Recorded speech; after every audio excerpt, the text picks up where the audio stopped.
안녕하세요. 네, 한마음교회 성도들 오랜만에 뵙습니다. 물론 저를 처음 보는 분들도 있겠지만요. 제가 보니까 2018년도에 와서 설교했고 또 2021년도에 와서 설교를 했더라고요. 3년 주기로 오고 있습니다. 그래서 제가 다음번에는 2024년도에 올 확률이 높기 때문에 제가 이제 오늘 그리고 다음 주 설교를 하겠지만 제 설교가 이제 3년마다 오는 설교니까 집중해서 잘 들어주시기 바랍니다. 네, 흔하지 않습니다. 서원철 목사님이 이제 안식의 기간을 갖게 됐다고 들었습니다. 그러니까 담임 목사가 안식의 기간을 갖는다는 건 참 의미 있고 담임 목사에게도 또 교회와 성도에게도 아주 의미 있고 중요한 시간이라고 생각합니다. 왜냐하면 안식을 한다는 것은 온전히 하나님만 믿는다는 거거든요. 담임 목사도 하나님만 믿고 또 교회와 성도들도 하나님만 믿는다. 교회의 주인은 하나님이시다라는 공통된 믿음과 확신이 있어야만 그 기간을 가질 수 있습니다. 제 주변에도 목사님들 중에 본인이 교회를 떠나면 어떻게 될까봐 자기 책상 없어질까봐 못 떠나시는 분이 있어요. 쉬셔야 되는데 못 떠나세요. 그리고 성도들도 담임 목사님이 열심히 교회를 지켜야지 어딜 간다고 그래. 그래가지고 못 떠나게 하는 그런 교회들도 있는데요. 분명히 성경 말씀에는 온전히 하나님만 의지하고 모든 것을 내려놓는 기간이 필요하다는 것을 요구하고 있습니다. 여러분들 중에도 자영업하는 분들이 있을 텐데 일요일 문 닫아야 주일 예배 참석할 수 있습니다. 일요일도 영업하면 분명히 매상이 오르죠. 하지만 분명히 무너지는 부분이 있습니다. 많은 사람들이 일주일에 하루 쉬는 것에 대해서는 죄라고 생각하지 않습니다. 근데 그건 죄거든요. 안식을 지키는 하나님이 요구하신 간음, 도적질, 거짓 증거, 남의 것을 탐내는 것보다도 더 우선된 하나님의 질서를 어기는 분명한 명백한 죄입니다. 그런데 그 죄를 목사와 성도들이 범하는 일이 많습니다. 충성이라는 미명하에 그것은 욕심입니다. 제가 왜 이 말씀을 드리냐면 제가 그랬기 때문입니다.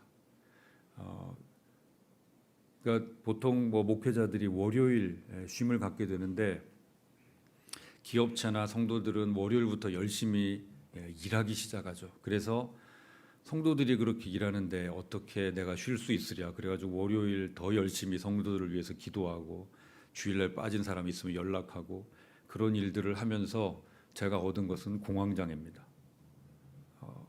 모든 것을 챙겨야 되고 모든 사람들에게 잘해야 되고 엔젤 컴플렉스, 저 성도 붙잡고 천국 가게 만들어야지 제가 어떻게 해요.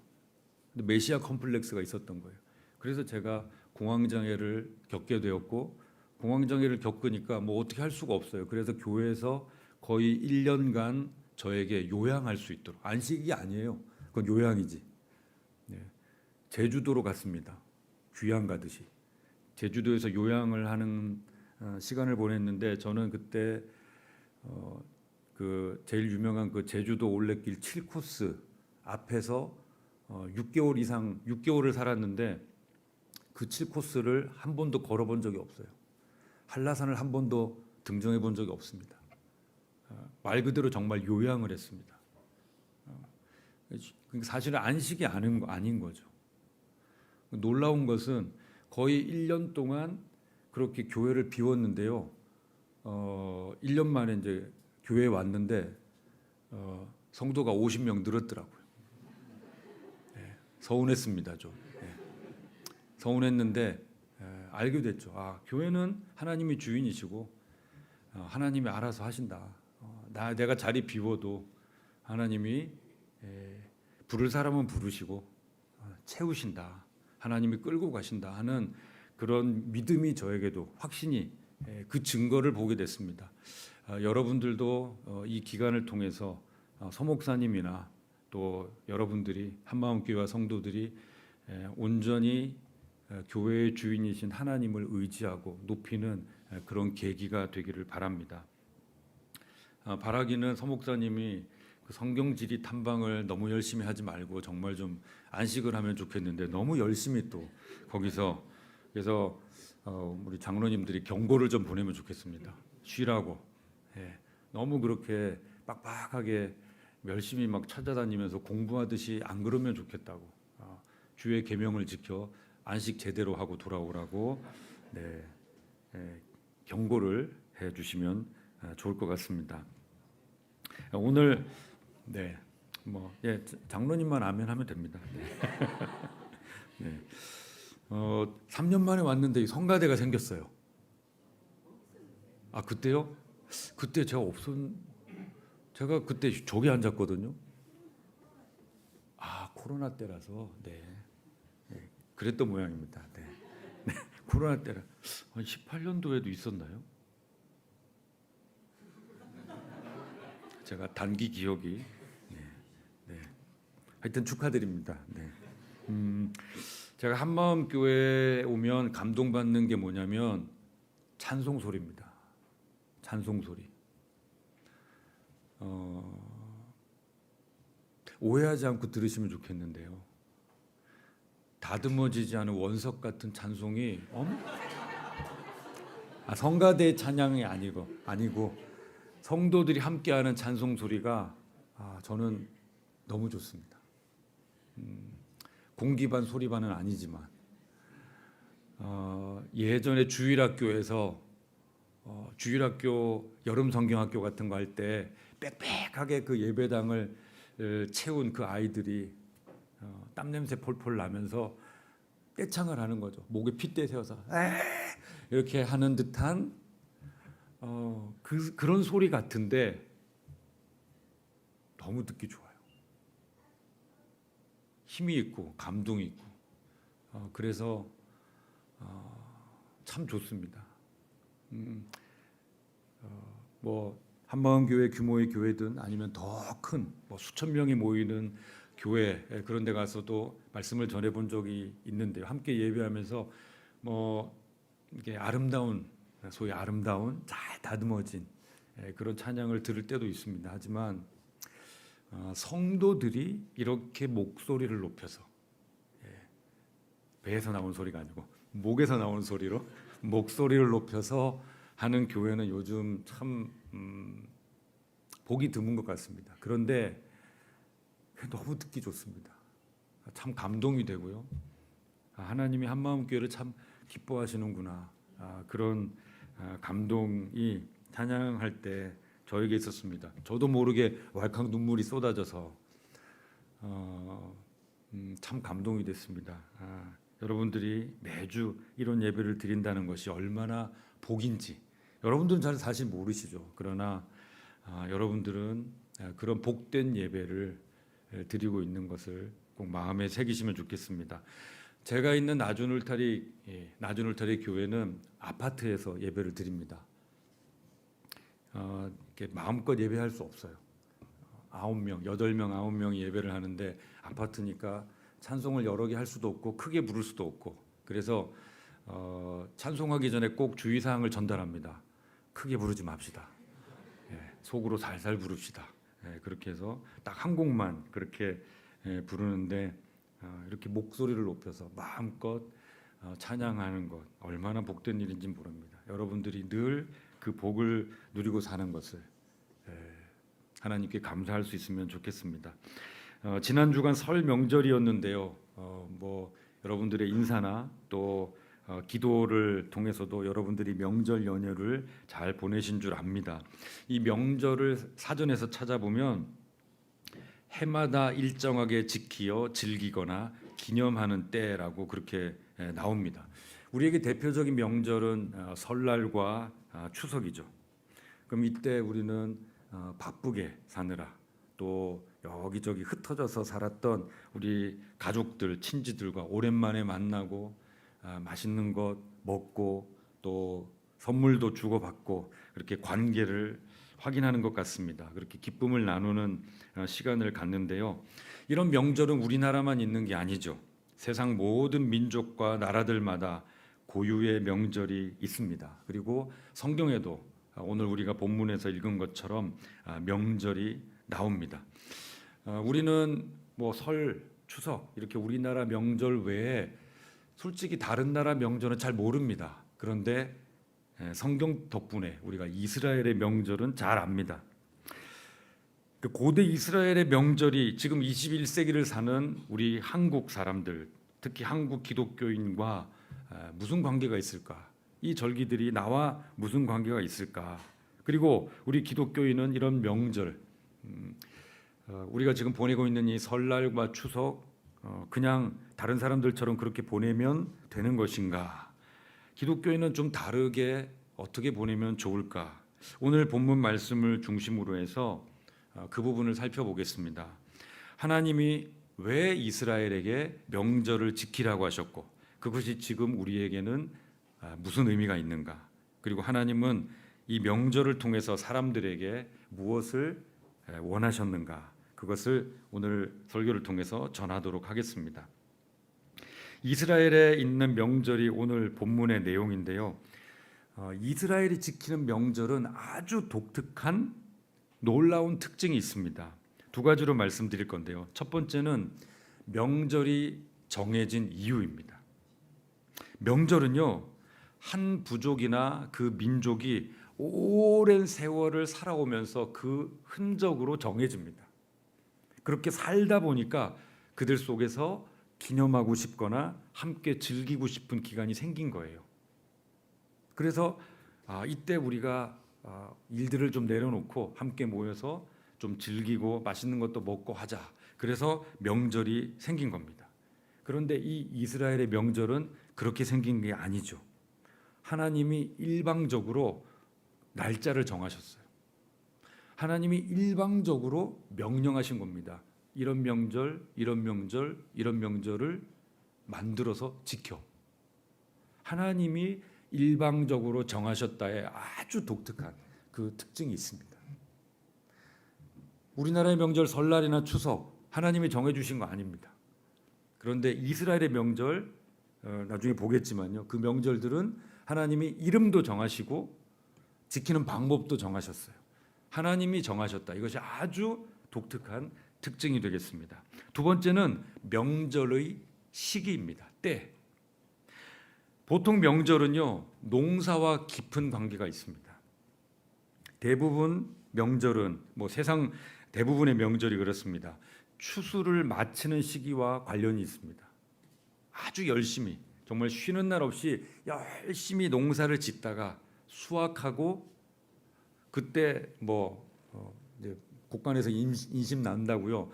많이 거두어 드리고 난 다음에 그때 농사일을 쉬면서 풍성한 그 수확을 함께 모든 사람들이 기뻐하는 것이 모든 민족에 있는 명절이죠. 그건 이스라엘도 마찬가지입니다. 본문 배경도 그렇죠. 맥추절이라는 것, 처음 거두는 그것이 끝났을 때 77절 그렇게 명절을 지키고 그리고 끝나고 나서 우리가 지금 추수감사절로 지키는 초막절, 장막절이라는 그 모든 것이 다 추수와 관련이 있습니다. 그런데 문제는요,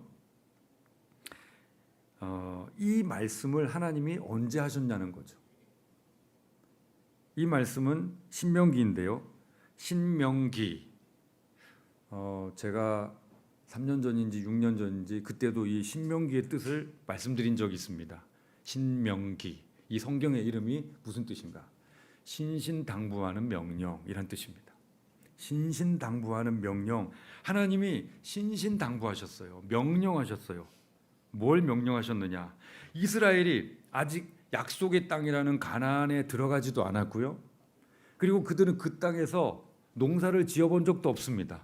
그래서 언제 파종해야 할지, 언제 수확할지 그들은 전혀 알지 못합니다. 지식이 없어요.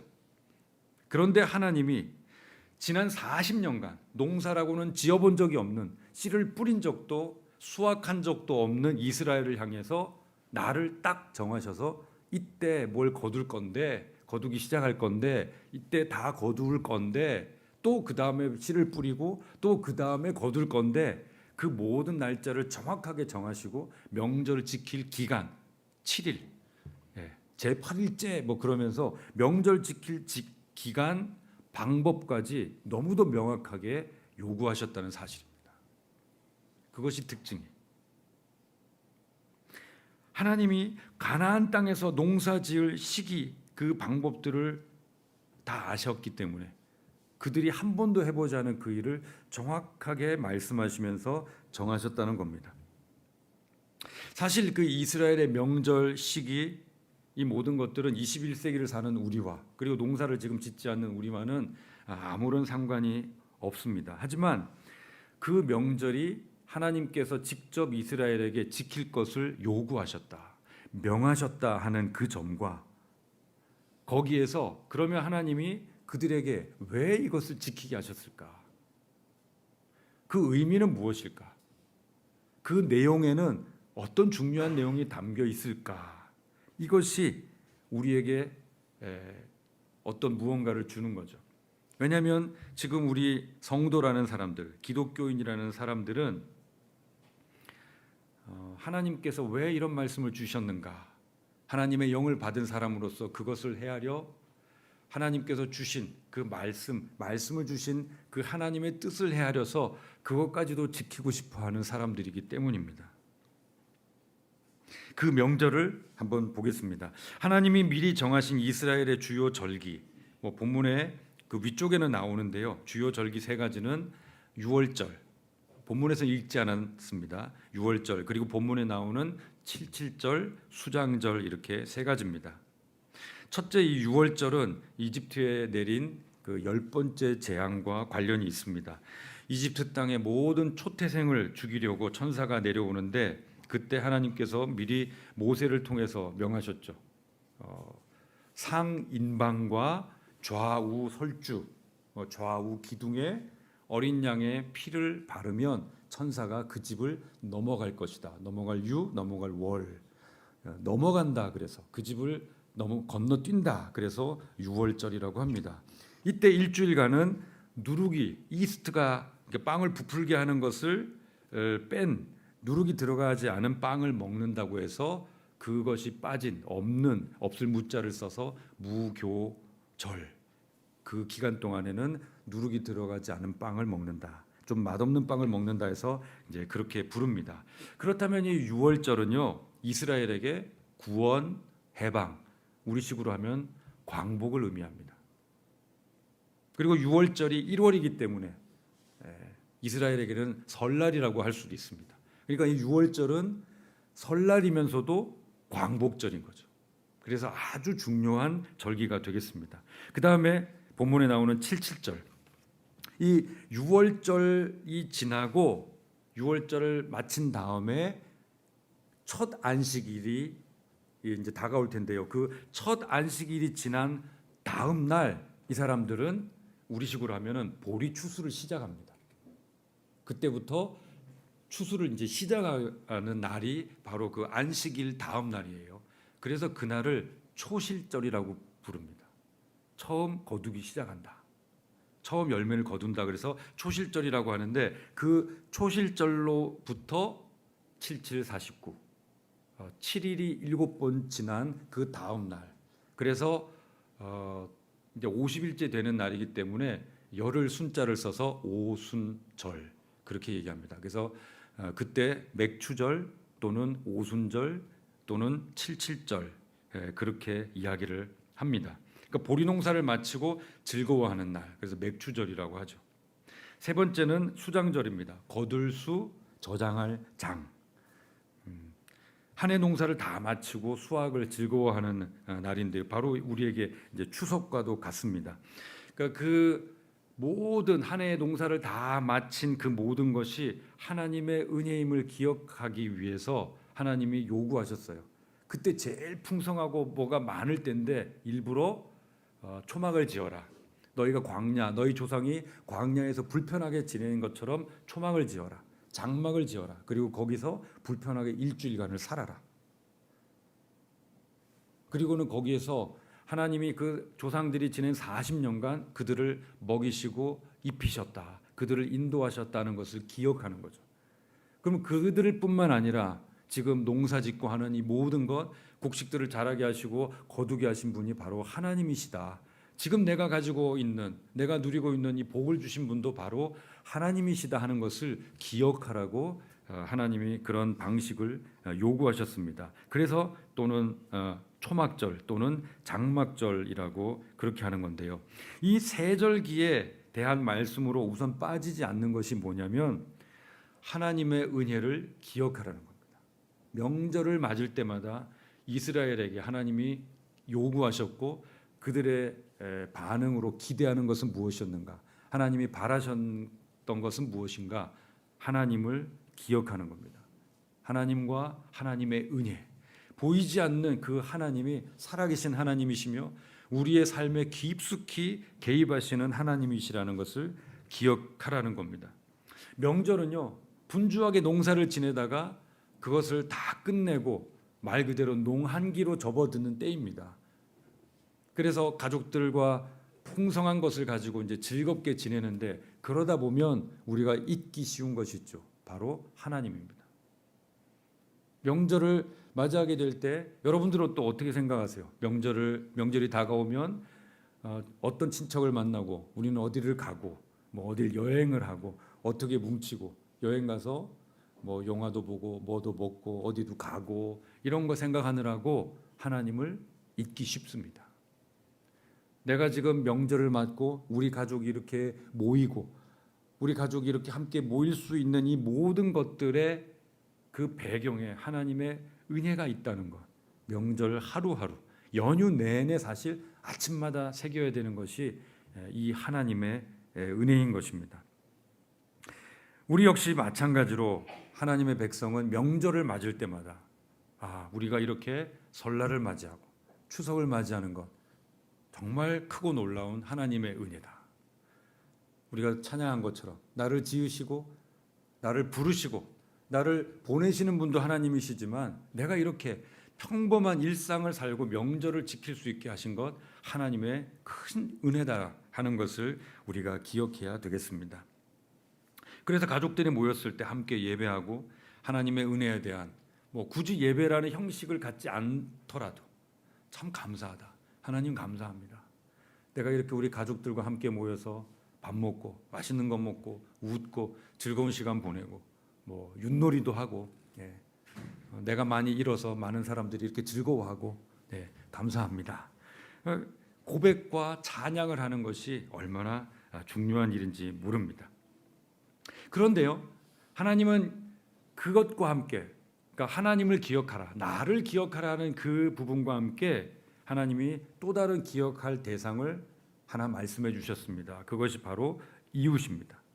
명절을 지낼 때 가족만 생각하지 말고 이웃을 기억하라고 말씀하셨습니다. 그런데 여기에서 말하는 이웃은 내가 친하게 지내는 사람이 아니라 선한 사마리아인 비유에 나오는 것처럼 나의 도움이 필요한 사람입니다. 성경은 일맥상통입니다. 구약에서 신약까지 다른 내용을 말한 적이 없어요. 구약에서도 이웃은 누구인가? 내 도움을 필요로 하는 사람이 나의 이웃입니다. 77절과 초막절의 규례 중에 반복되는 것이 있습니다. 오늘 본문을 읽으면서 여러분들이 발견하셨을 텐데요. 자, 먼저 77절 규례인 11절 말씀 여러분들 읽어주시기 바랍니다. 11절 시작.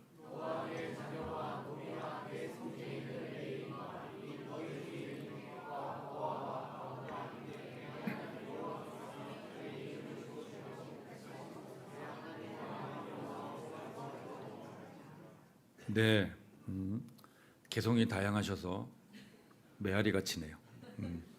메아리 없이 그러면 초막절의 규례인 14절 같이 읽겠습니다. 여러분 경상도 사람 성격 급한 거 압니다. 하지만 옆 사람을 조금 배려해서요. 실은 이 성경이요 엄청 글씨가 많고 잘아요.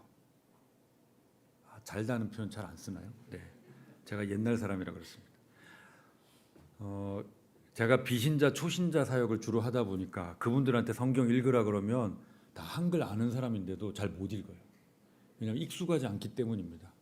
그래서 한마음 교회에 있는 분들도 여러분들 중에 그런 분들이 있을 수 있어요. 여러분, 이게 참 중요한 부분인데요. 그분이 사회적으로 멀쩡하고 괜찮아. 그런데 교회 와서 한번 자 돌아가면서 성경 읽읍시다 그랬는데 쫙쫙쫙쫙 읽죠, 오래된 분들은. 그런데 갑자기 성경 구절 읽으세요. 그러면서 성경 공부하면서 교제하면 딱 읽는데 떠듬떠듬 읽어요. 그분이 그 다음에 교회 나올까요? 안 나옵니다. 저는 정말 목회하면서 그런 분을 경험한 적이 있어요. 교회 갑자기 안 나와요. 왜 안 나오냐 그러니까 내가 너무 쪽팔려서 못 나가겠대. 내가 이 나이에 한글 못 읽어서 더듬는 걸 보여주고 나니까 얼굴이 화끈거려서 나 교회 못 가겠다고. 결국 떠나셨어요. 정말 너무 아쉬워하면서 속상해하면서.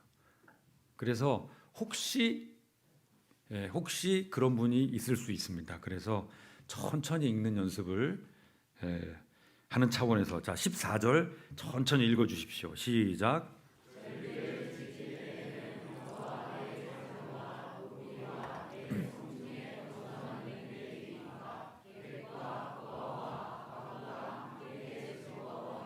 아멘. 얼마나 좋습니까? 한 마음, 한 마음이 된 걸 보여주셔서 감사합니다.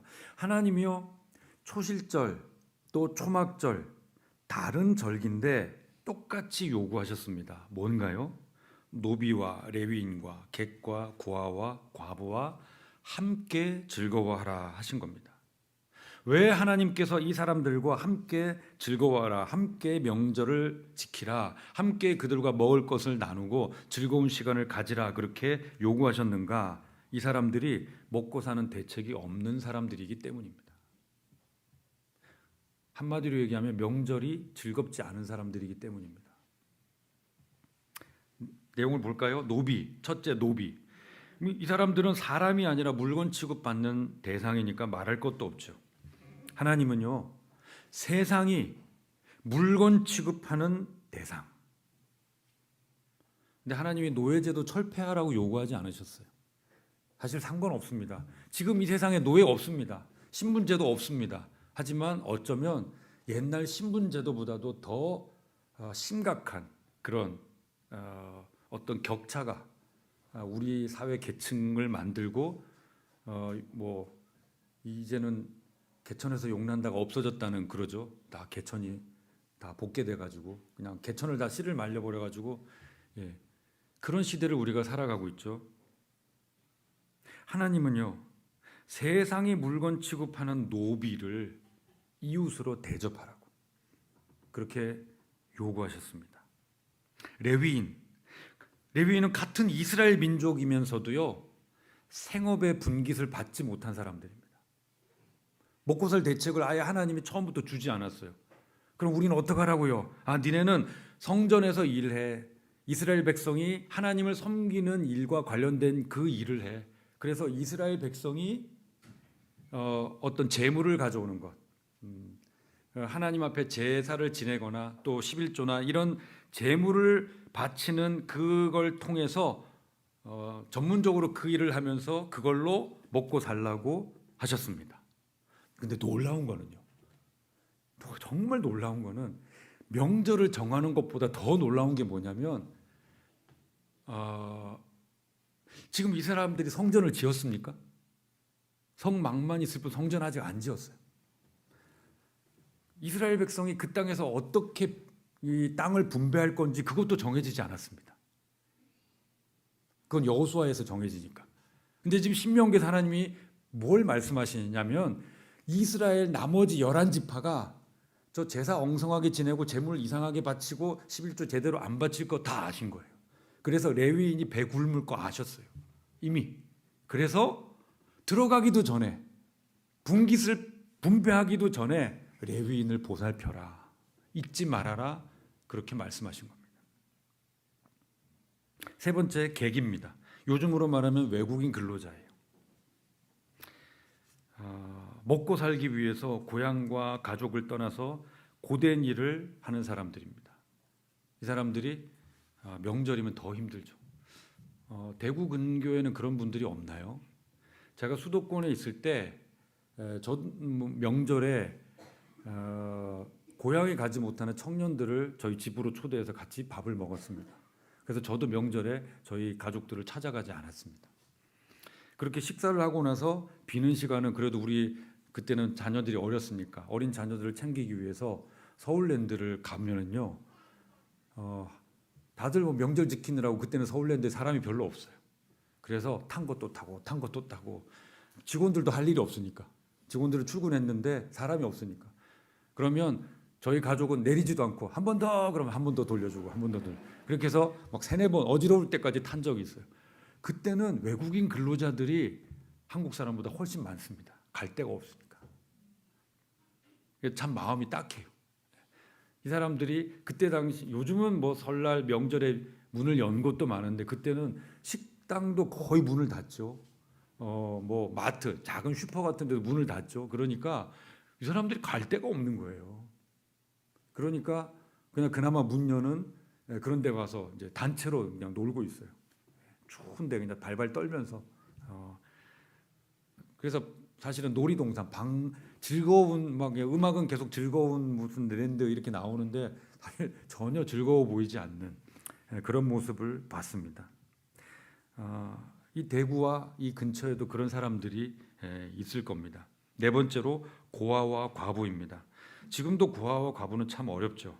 그런데 2000년 전 고대 사회에서는요, 고아 먹고 살기 위해서는 거의 범죄자가 돼야 됩니다.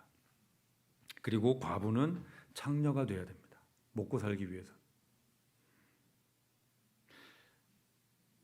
일반적으로 명절은 가족과 친지들이 함께 모이고 맛있고 풍성한 음식을 나누는 곳인데 노비, 레위인, 객, 고아, 과부는 그럴 수 없는 사람들입니다. 평소에도 가난과 고독이 힘든 사람들인데 명절에는 상대적으로 더 깊이 그 가난과 고독을 심하게 느낄 사람들이 바로 이들이었죠. 근데 하나님은 아직 가나안 정복 전쟁을 시작하지도 않았는데 신명기 말 그대로 신신당부를 하시면서 그 땅에서 그들을 돌봐라. 여러분 너무 묘하지 않아요? 이긴 다음에 해야죠. 이긴 다음에. 이 말씀 뭡니까? 그 가나안 정복하는 것, 전쟁에서 이기는 것, 그건 니네들이 상관할 바가 아니라는 거예요. 너희들이 신경 써야 되는 건 뭐냐? 명절에 나를 기억하라. 그러니까 하나님의 은혜를 기억하라는 것이고, 그리고 소외된 이웃을 기억하는 것이 너희의 할 일이지 전쟁에서 어떻게 이길까 이런 거 염려하지 말라는 거죠. 그건 여러분이 잘 아는 말씀이에요. 전쟁은 하나님께 속한 거예요. 그들이 명절에 정서적으로 어려움을 겪지 않도록 소외감을 갖지 않도록 함께 불러 모아서 그들과 함께 즐거워하라. 음식 주고 니네들끼리 모여서 먹어 이게 아니고 함께 당신과 나는 하나님 앞에서 하나요라고 그렇게 함께 즐거워하라고 하나님이 말씀하셨습니다. 이 말씀은 1차적으로 이스라엘에게 주어졌고요. 이스라엘은 율법적으로 이 말씀을 지켰습니다. 하지만 기독교인은 거기서 머무를 수 없죠. 하나님께서 이 말씀을 주신 의도가 무엇인지 헤아려 말씀드린 대로 더 그 뜻을 지키려고 하는 사람들입니다. 기독교인들은 명절을 맞을 때 하나님께 예배함은 물론이고 이번 명절은 누구를 돌보면 좋을까? 어떤 이웃을 섬기면 좋을까? 어떤 이웃을 기쁘게 하면 좋을까? 어떤 이웃을 즐겁게 하면 좋을까? 어떻게 하면 함께 한 번이라도 식사를 할 수 있을까? 식사를 할 수 없다면 먹을 것이라도 뭔가 제공할 것은 없을까? 우리가 명절을 맞을 때 이제는 이제 추석이 다가오겠죠? 추석이 다가올 때 여러분 한번 꼭 그렇게 지켜보시기 바랍니다. 한꺼번에 다는 섬길 수 없어요. 그냥 내 주변에 그냥 내 마음에 걸린 그 누군가를 아마 여러분들 지금 떠올 수 있는 사람이 있을 거예요. 다음 명절에 그 사람하고 밥 한번 먹어야 되겠다. 그 사람에게 뭐 하나 선물하면 좋겠다. 여러분 꼭 그렇게 지켜보시기 바랍니다. 그럼 명절에만 이러면 되느냐? 하나님의 뜻은 명절에만 그러라는 것 아닐 겁니다. 신명기 26장 12절부터 15절까지 말씀이 있습니다. 혹시 네. 이런 시스템 좋아요. 네. 한마음교회 설교는 엄청 부담되는 게요. 이 원고를 금요일까지 다 갖다 내야 돼요. 네. 그러면 제가 누군지는 모르겠지만 이 원고를 누군가는 지금 다 제가 무슨 얘기할지 다 봤을 거 아니에요. 주보 보면서 깜짝 놀란 건 내 설교가 여기 벌써 다 나와 있다는. 감동 떨어지게 여기서 이 스포잖아요, 스포. 이미 설교가 어느 방향으로 갈지 다 알고 있는데 감동 떨어지는 이런 얘기지만 뭐 은혜는 하나님께서 주시는 거기 때문에 네, 그러면 읽어보겠습니다. 여러분들이 천천히 읽으실 때 저는 물을 마십니다. 그러니까 자 12절부터 15절까지 천천히 읽어주십시오. 한 마음으로 시작.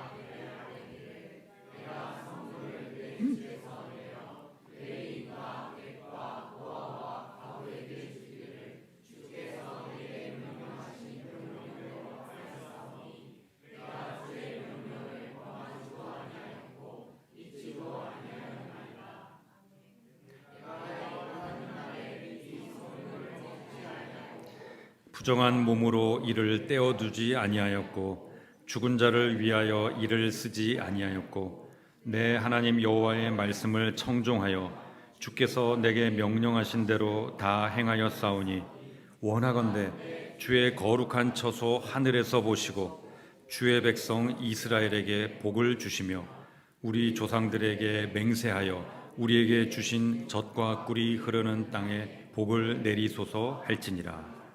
아멘. 이 말씀을 보면요, 하나님은 평소에도 그렇게 하라고 하신 겁니다. 3년마다 11조를 한 번 더 해서 레위인 객, 고아와 과부가 먹고 배부르게 하라고 하셨습니다.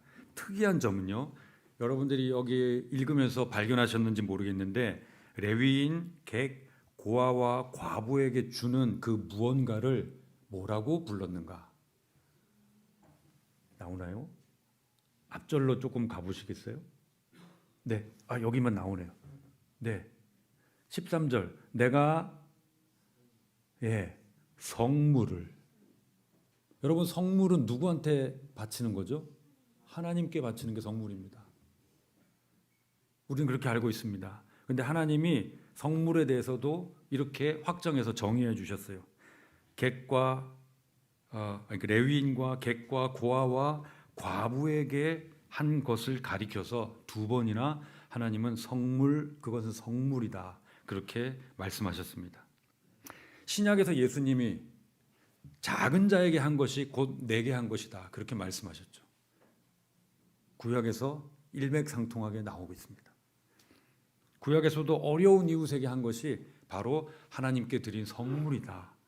하나님이 그렇게 받으시겠다고 말씀하신 겁니다.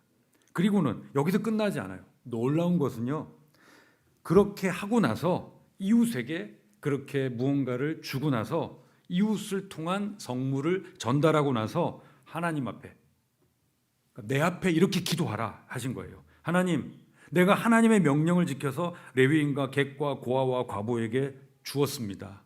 나를 위해 사용하지 않았습니다. 그러니 하늘에서 보시고 복 주십시오. 방금 전에 읽은 구절의 그 뒷부분입니다. 14절 15절 그 긴 부분이 우리가 해야 될 기도의 내용을 하나님이 알려주신 거예요. 주기도만 외우지 마시고 이것도 외우세요. 네. 내가 이렇게 했으니까 하나님 복 주십시오. 하나님 앞에 이런 기도로 요구하라고 하셨습니다. 무슨 뜻인가요? 이건 반드시 주겠다는 거죠. 명절과 평소에만 그럼 그렇게 하면 될까요? 그럴 리가 없습니다. 이 말씀은 더 확장되어야 합니다. 신명기 26장 여기 14절 보세요. 여기 보면 이웃에게 주는 성물을 주는데 어떤 날이에요? 내가 애곡하는 날입니다. 명절 평소가 아니에요. 나도 먹고 살기 힘들어서 눈물 흘리는 날, 속상한 날, 괴로운 날, 애곡하는 날입니다. 습히 우는 날, 고난의 날, 힘들어서 남 돌볼 여유가 없는 날입니다. 여유가 있어서 내 얼굴에 미소가 띄어지고 내 주머니가 두둑해서 그때만 이웃을 돌보라는 건 아니었습니다. 심지어 나도 힘들고 외롭고 괴로운 날에도 더 힘든 이웃 없나 살펴보고 그들에게 무언가를 주라는 거죠. 그러면 하나님은 그것을 성물로 받으시고, 그리고 그때 하나님께 나에게 호소해라. 하나님, 내가 이렇게 살았습니다 라고 하나님께 호소하라고 말씀하셨습니다. 이 말씀의 요구는 신약에도 그대로 이어집니다. 야고보서 1장 27절. 이 시스템 정말 좋네. 네. 같이 읽어주세요. 시작.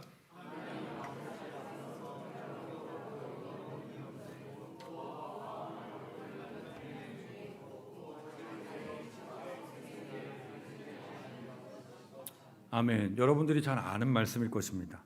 경건은 구약 신명기에 애곡하는 날이 신약 야고보서에서는 환난 중으로 그렇게 표현됐습니다. 구약과 신약에서 하나님은 그의 백성에게 동일하게 요구하십니다. 무엇인가? 슬프고 환난을 당하는 때 하나님의 백성이 힘든 것 하나님 아십니다. 하지만 더 어려운 이웃이 있다는 거예요. 더 어려운 이웃을 찾아서 돌보라는 것입니다. 한마음교회 안에서 누가 가장 어려울까요? 이런 거 경쟁하지 말고, 경쟁하지 말고 내 옆 사람을 볼 때 저 사람이 명절에 아니면 이럴 때 더 어려운 부분이 있을 거야. 아쉬운 부분이 있을 거야. 그것을 서로 찾아서 채워주는 역할을 하라는 거죠. 시편 68편 5절에 보면 하나님은 고아의 아버지요 과부의 재판장이라고 하셨습니다. 나는 이런 하나님이야. 자기소개를 그렇게 하셨어요. 이런 하나님은 어려운 시기에 가난하고 연약한 이웃을 더 돌아보라고 하셨습니다. 제가 있는 나주울타리 교회, 이 예배에는 공동체를 위한 기도 시간이 있는데요. 이 기도에서 서민들을 위한 기도를 빼지 않습니다. 하나님, 우리 주변에 가난하고 힘든 이웃이 있습니다.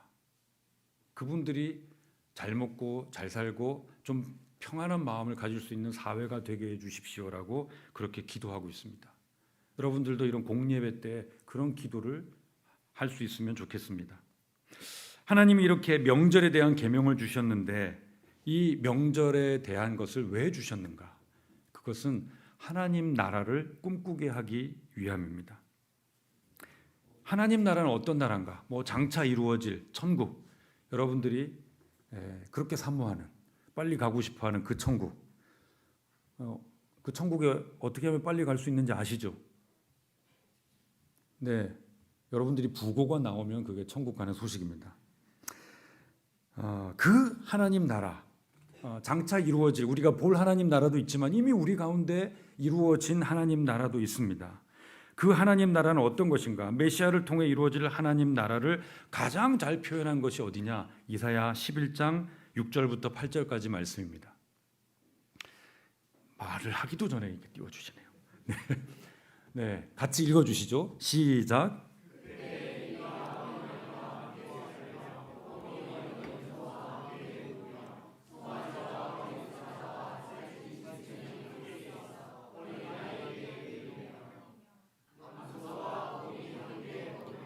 그것들의 새끼가 함께 엎드리며 사자가 소처럼 풀을 먹을 것이며 젖 먹는 아이가 독사의 구멍에서 장난하며 젖된 어린 아이가 독사의 굴에 손을 넣을 것이라. 아멘.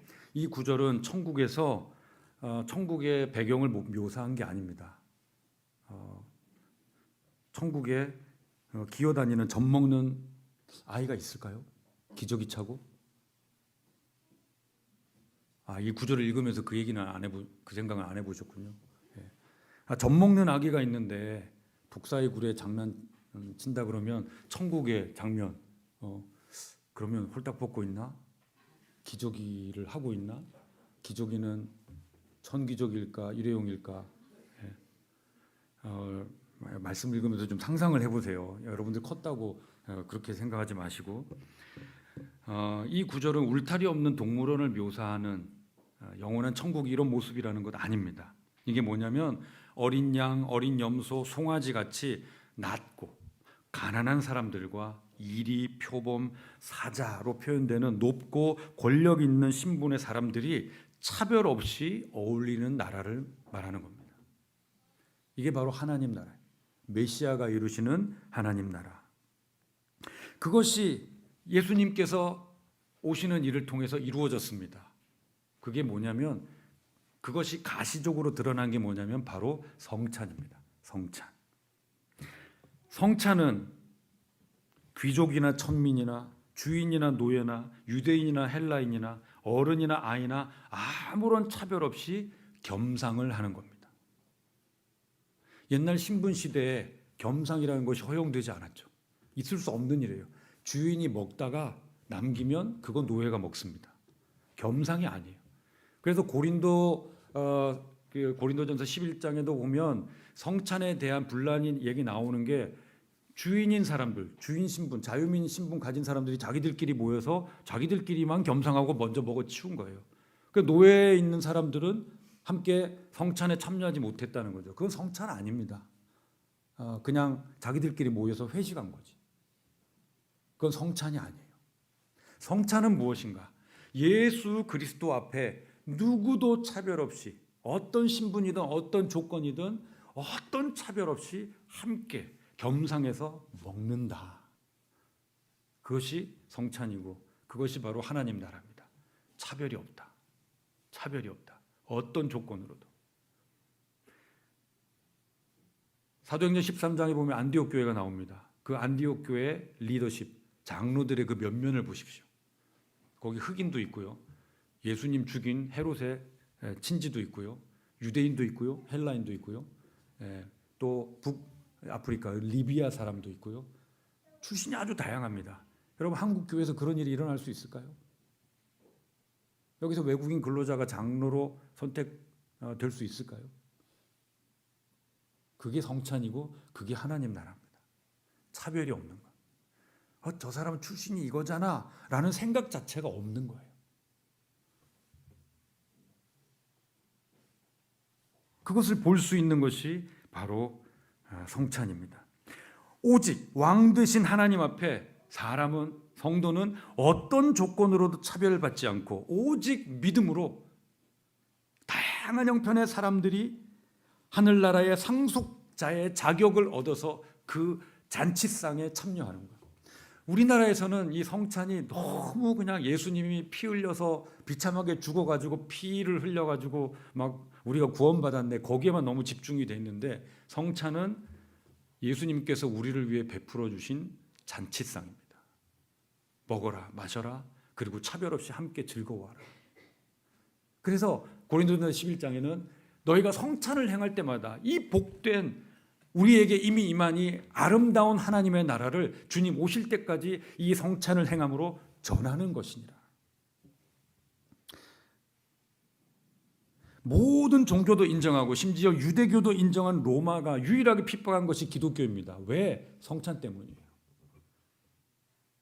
이 성찬이 신분제도를 무너뜨리는 겁니다. 아래위가 없는 겁니다.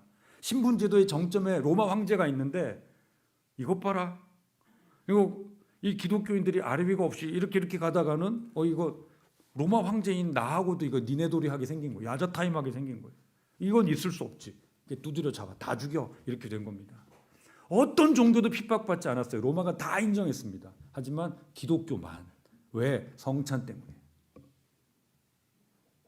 그럼에도 불구하고 저들은 피를 마신다, 저들은 사람의 고기를 먹는다는 오해를 받고 그 핍박을 받고 죽음으로 몰려가면서도 우리 신앙의 선배들이 이 성찬을 포기하지 않았습니다. 왜냐하면 하나님의 나라를 향유하는 잔치상이었기 때문입니다.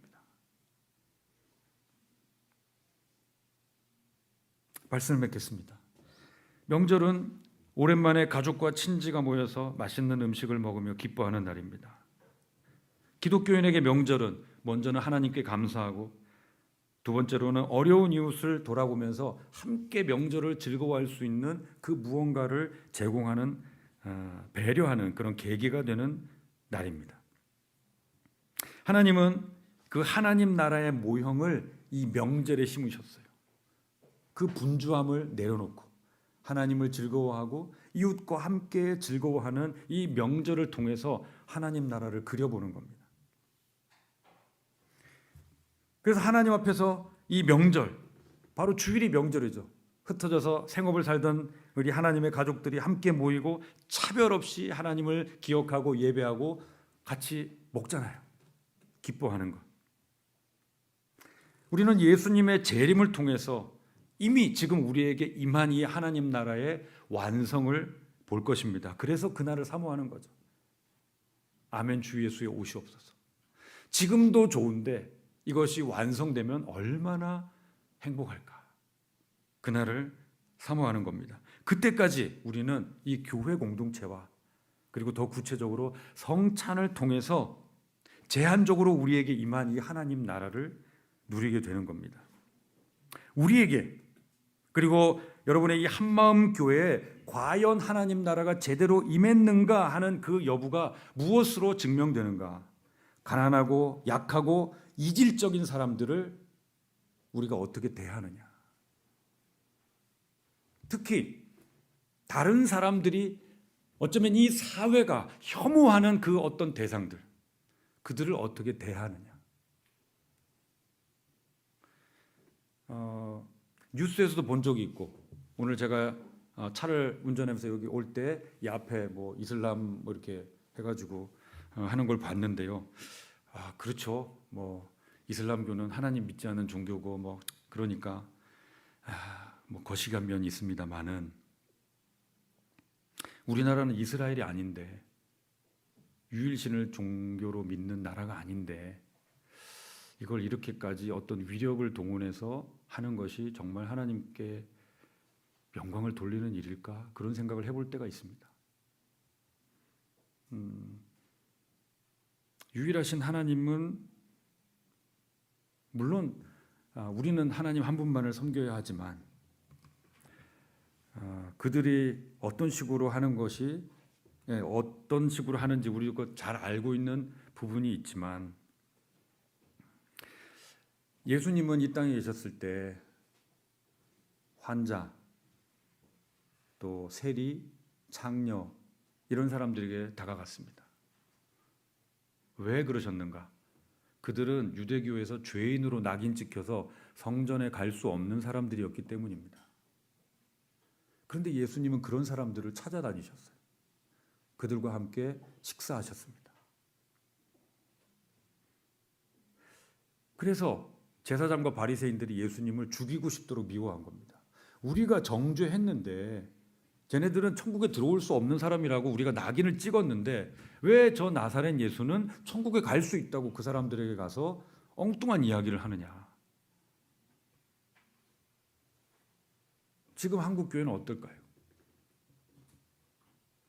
만약에 지금 예수님이 21세기 대한민국 이 한반도에 오신다면 예수님은 누구를 만나실까요? 누구에게 가서 복음을 전하실까요? 너도 천국에 갈 수 있다. 너도 나만 믿으면 천국에 갈 수 있다. 교회에 들어오지 못하는 그 누군가가 누구일까요? 우리는 과연 그들에게 문을 열어줄 수 있을까요? 그런 복음을 전하는 예수님께 문을 열어줄 수 있을까요? 우리는 그 시대에 제사장과 바리새인보다 나을까요? 이것이 이 시대를 살아가는 우리의 숙제라고 생각합니다. 가난하고 약하고 이질적인 사람들, 특히 다른 사람이 혐오하는 대상을 대하는 태도에서 내가 온전히 예수님만을 믿는가? 그리고 이 성찬에 임한 그 하나님 나라를 믿는가? 그것이 드러납니다. 명절과 성찬을 통해서 하나님 나라를 누리고 우리가 누리는 이 아름다운 하나님 나라, 이 영광스러운 하나님 나라를 복음으로 전하는 여러분 한마음 교회가 되기를 우리 주 예수 그리스도 이름으로 축원합니다.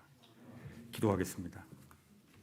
하나님은 이스라엘이 가나안 땅에 들어가기 전에 명절을 명칭과 그 시기와 방법까지 다 말씀해 주셨습니다. 그 핵심은 하나님을 기억하고 소외된 어려운 이웃을 기억하라는 것이었습니다.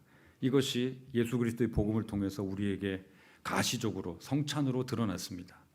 우리에게 이미 임한 이 하나님 나라를 제한적으로 누리면서 우리가 정말 그 의미를 제대로 향유하고 있는지, 즐거워하고 있는지, 주님께서 베풀어 주신 그 잔치상, 누구도 예외 없이 차별 없이 즐거워할 수 있는 그 잔치상을 정말 즐거워하면서 대하고 있는지 우리를 돌아보게 하시고, 하나님께서 예수 그리스도를 통해 주신 그 영광스럽고 아름다운 복음이 우리의 공동체 속에서도, 그리고 우리를 통해서 저 바깥으로 우리가 다가가야 될 그 누군가를 향해서 아름답게 전해지는 그 일을 우리가 보게 하여 주옵소서. 그 은혜가 이 한마음 교회에 임하게 하여 주옵소서. 우리 예수님 존귀하신 이름으로 기도드리옵나이다. 아멘.